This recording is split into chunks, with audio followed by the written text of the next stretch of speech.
Hello viewers, আজি local chicken মসুৰ দাইলেৰে বনাম পিয়াজ জলকীয়া আদা নহৰু ৰেডি কৰি লৈছো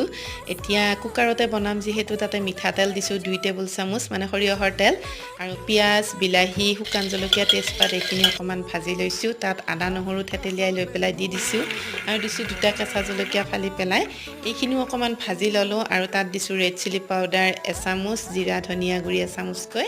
আৰু এইখিনি অকমান ভাজি লৈ তাত চিকেনখিনি দি দিও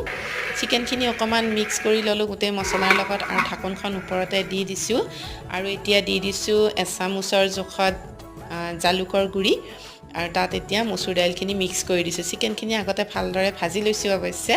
আৰু এতিয়া তাত গৰম পানী এড কৰি দিছো উতলা পানী 4টা হুইসেল আহিবলৈ দিম আপোনালোকে এইটো টেষ্ট কৰি চাব দে ৰেচিপিটো হৈ গল মোৰ চিকেন মসুৰ দাইলেৰে আৰু তাত এতিয়া ধনিয়া দি দিছো কি ধুনিয়া হৈছে চাকচোন কালাৰটো এতিয়া খাই লওঁ তেতিয়া হলে আজিলৈ